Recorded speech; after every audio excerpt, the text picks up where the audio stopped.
오늘 말씀의 배경은 사사시대입니다. 사사시대는 이스라엘에 왕이 없던 시대로서 이스라엘이 약속의 땅 가나안 땅을 정복하고 입성해서 벌어지는 일들을 담고 있습니다. 이스라엘이 약속 땅을 차지하기 위해서는 그곳에 이미 정착하고 살고 있는 가나안 족속과 전쟁을 치러야 합니다. 그래서 모세가 죽은 이후에 여호수아가 그 전쟁을 수행을 하죠. 그래서 대부분의 땅이 다 정복이 됩니다. 대부분의 땅이 정복이 돼요. 그런데 일부 그 가나안 족속들이 남아 있었어요. 그래서 왜냐하면 하나님께서 완전히 멸하라고 했는데 이스라엘 자손들이 순종하지 않은 거예요. 그래서 가나안 땅에 입성해서 정복전을 끝내고 거의 끝내고 이제 이렇게 있는 와중이에요. 자, 그런데 이스라엘이 그 남겨둔 족속들로 인해서 심한 괴로움을 당하게 됩니다. 처음에는 그들과 이제 화친하게 돼요. 화친해가지고 그들의 문화를 받아들이고 그들의 풍습을 따라가요. 그래서 하나님께서 가장 미워하는 그 가증한 일, 우상 숭배를 다시 하게 됩니다. 그래서 하나님께서도 이스라엘을 위해서 남아있는 가나안 족속을 완전히 멸하지는 않으세요. 완전히 멸하지는 않으시고 왕 대신에 사사들을 세워서 이스라엘을 통치하고 또 남아있는 가나안 족속들과 전쟁을 치르게 합니다. 자, 오늘 등장하는 가나안 왕 야빈도 이스라엘을 심하게 학대했습니다. 그것은 본인이 하고 싶어서 한 것이 아니라 하나님의 도구로 또 사용을 받은 거예요. 이스라엘 하도 하나님 앞에서 악을 행하니까. 그래서 오늘 가나안 왕 야빈이 그 도구로 쓰임을 받습니다. 가나안 왕이 그 이스라엘을 심하게 학대를 하는데 무려 20년간이나 학대를 해요. 야빈은 철병거 900대를 가지고 있는 그런 아주 무지막지한 그런 힘을 가진 왕이었어요. 당시에 철병거라고 하면은 지금의 장갑차, 탱크 그런 것에 비견이 됩니다. 거기에 반해서 이스라엘은 철병거 한 대도 없어요. 싸우면은 게임이 안 되겠죠. 그 가나안 땅 야빈의 손에 이제 이스라엘이 심하게 학대를 당해요. 우상 숭배를 함으로 말미암아서. 그런데 그 학대를 무려 20년간이나 당합니다. 20년 동안 그 고통 가운데 있어요. 자, 그런데 말이 20년이지 너무 힘들어요. 그죠? 그래서 이스라엘이 하나님을 찾지 않다가 견디다가 도저히 안 되겠어서 이제 하나님을 찾습니다. 근데 하나님께서는 어떻게 보면 굉장히 얄밉잖아요. 그죠? 굉장히 얄미운데 그 이스라엘의 그 부르짖음에 하나님께서 또 응답을 해주세요. 그래서 사사들을 이제 그때마다 사사들을 세우셔가지고 그런 전쟁들을 이제 치르게 하신 건데 이번에는 남자 사사가 아닌 여자 사사를 하나님께서 세우세요. 드보라라고 하는 여자 선지자입니다. 사사입니다. 그래서 그 여선지자로 하여금 가나안 왕과 전쟁을 치르게 해요. 하나님의 명을 받은 사사 드보라는 바락이라고 하는 또 이스라엘의 군대 장관을 불러서 하나님의 말씀을 전합니다. 그게 이제 6절 7절에 기록된 내용인데요. 이렇게 이야기합니다. 이스라엘 하나님의 명령이 너는 가서 10,000명의 사람들을 모아서 다보스산으로 가라.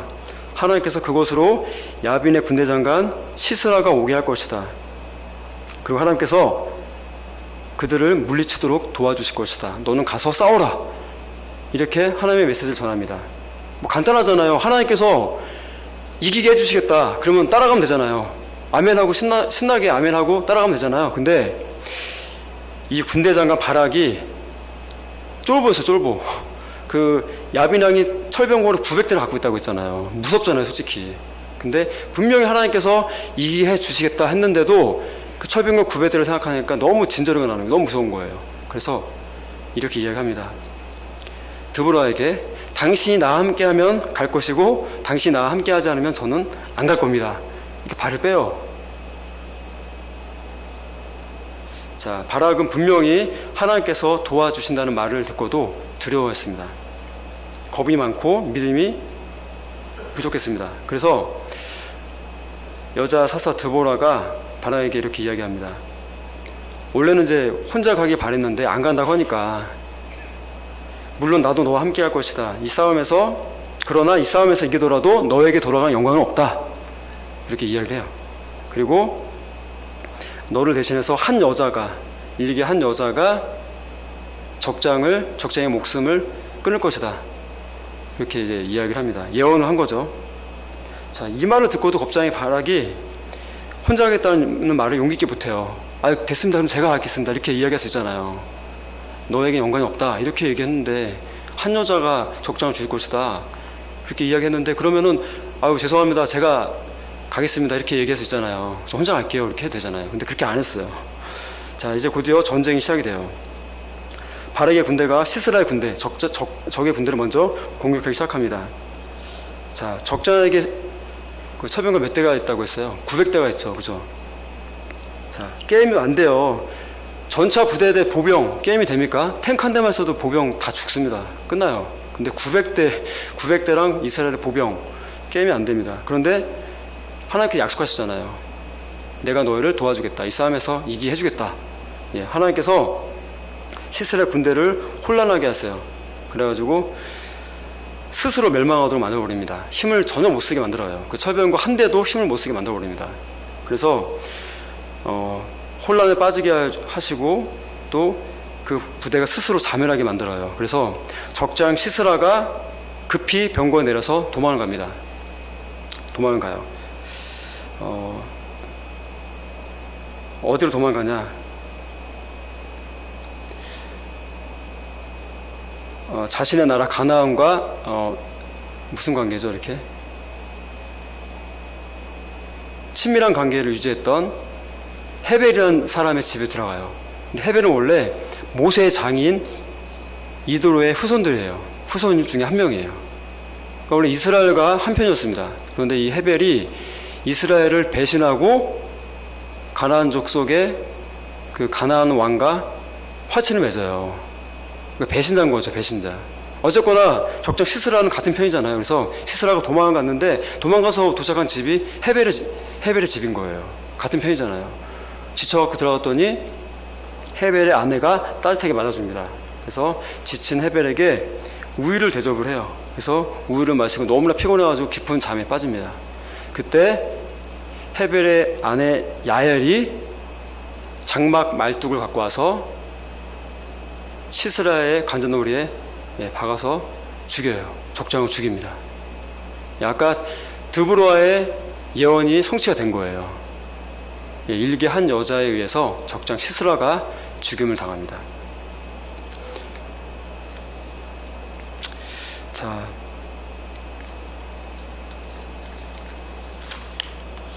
이 예언대로 바락은 공을 세우지 못하게 돼요. 그렇죠? 저 같이 드보라와 함께 전쟁에 나가서 싸움을 했지만 다 하나님께서 이렇게 만들어 온 싸움 뒤처리만 한 거거든요.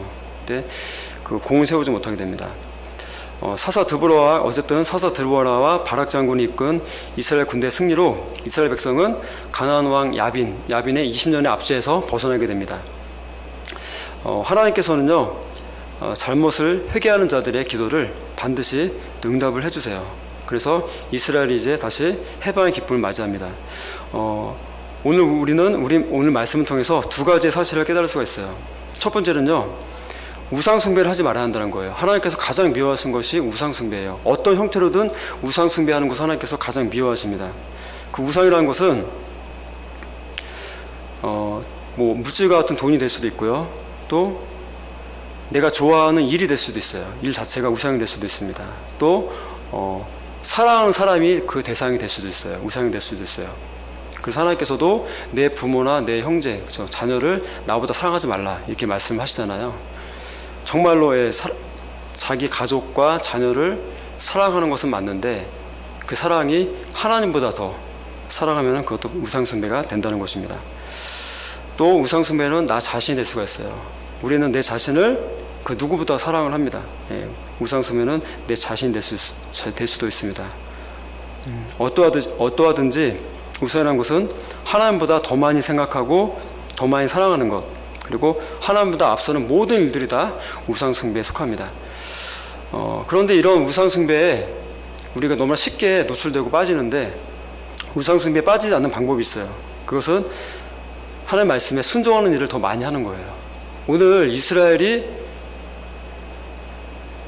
그 압제에서 구원해주면 또 하나님을 배반하고 우상 숭배를 했거든요. 그러면은 또 울부짖어요. 그럼 하나님께서 또 들으시고 구원해주세요. 그러면은 이스라엘이 또 우상 숭배하고 하나님을 등집니다. 이런 일이 사사시대에 수도 없이 반복되는 거예요. 오늘도 사실은 그 반복되는 과정 가운데 한 부분이에요. 한 부분. 자, 그래서 우상 숭배에 빠지지 않은 방법은요, 우리가 하나님의 말씀에 순종하는 일이에요. 하나님의 말씀 안에 거하는 일이고요, 하나님의 명령을 우리가 열심히 따라가는 일이에요. 그렇지 않으면 우리는 우상 숭배에 빠질 수밖에 없는 그런 연약한 존재라는 거예요. 이스라엘이 우상 숭배에 빠졌던 이유는 하나님의 말씀을 떠났기 때문입니다. 하나님의 명령에 더 이상 귀를 기울이지 않았기 때문입니다.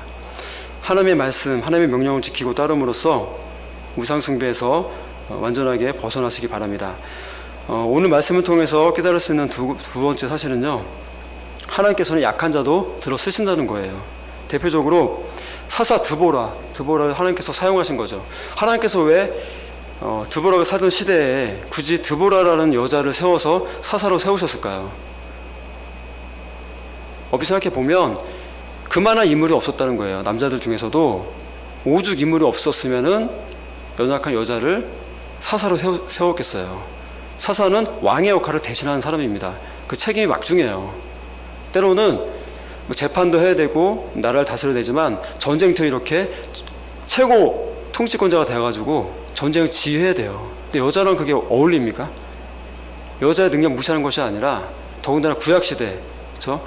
신약시대에도 여자가 남자를 지도하지 말라고 이야기하고 있어요. 가르칠 수는 있지만 지도하지 말라. 그 머리는 남자다, 이렇게 이야기하고 있잖아요. 그런데 그 구약시대에 굳이 하나님께서 사사 드보라를 사사로 들어 쓰신 것은 그 시대에 그만큼 남자들이 믿음이 없었고 담대하지 못했다는 것을 이야기해 주는 것이에요. 그럼 하나님께서는요, 그런 제한이 없으세요. 하나님은 돌들로도, 우리가 찬양하지 않으면 돌들로도 찬양을 받으시는 분이잖아요. 하나님은 어떠한 약한 자도 들어서 사용하실 수 있는 분입니다. 자, 사사 드보라가 대표적이고요. 또 우리가 이제 살펴봤던 야엘도 마찬가지예요. 일개 연약한 가정주부였어요. 그런 담대함이 어디에 있었을까요? 야엘은요, 자신의 남편 헤벨이 이스라엘을 배신하고 가나안 왕 야빈에게 붙어 사는 것을 굉장히 못마땅해 했어요. 야엘은. 그래서 어떻게 보면 그 원수를 갚을 수 있는 그 기회가 된 거잖아요. 그래서 담대하게 적장 시스라가 잠든 사이를 틈타서 담대하게 말뚝을 머리에 박아서 죽일 수 있었던 거예요. 우리도 마찬가지입니다. 성도님들 가운데는 연세가 좀 있으셔서 육신이 연약한 상태에 계신 분도 있으세요. 그러나 하나님께서 원하시면 얼마든지 사용하실 수가 있다는 겁니다. 갈렙의 경우도 80세가 넘은 나이에 이 산지를 내게 주옵소서. 그래, 너에게 준다 하니까 가서 싸워서 그거를 쟁취하잖아요. 나이가 문제가 아니라, 우리 육신의 연약한 문제가 아니라, 하나님이 함께하면 능히 그런 일들을 감당할 수 있다는 거예요. 그래서 우리 성도들 가운데 뭐 많은 분들이 이제 사회생활에서 은퇴하신 분도 계실 것이고 아직까지 사회생활을 하시는 분도 계실 텐데, 여러분이 그저 남은 생애를 내가 세상에서 그동안 고생했는데 편하게 살아야지, 편하게 사는 거 중요하죠. 편하게 여가도 즐기시고 많이 쉬세요. 고생 많이 하셨으니까. 하지만 우리는 머지않아서 가나안 땅에 가요. 영적인 가나안 땅, 본향으로 돌아갑니다. 그곳에서는 영원히 안식을 누릴 수가 있어요, 우리가. 그렇죠? 그런데 하나님께서 인정하시는 것은 뭐예요? 이 땅에 살아갈 동안 그 천국이 우리 눈에 보이지 않고 아직 우리가 그곳에 도달하지 못한 이때를 하나님께서는 가장 중요하게 보신다는 거예요. 이것을 기억하시고 우리에게 다가오는 모든 우상 숭배로부터 우리가 그 우상 숭배를 이겨내시고 우상 숭배 떠나시고요, 또 미약할지라도 하나님께서 함께 하심을 믿고 사사지대에 이렇게 쓰임받은 이런 드보라와 또 야일 같은 그런 여인들처럼 하나님께서 들어쓰시는 그런 믿음 있는 능력 있는 그리스도의 군사들이 다 되시기를 예수님의 이름으로 축복합니다. 기도하겠습니다.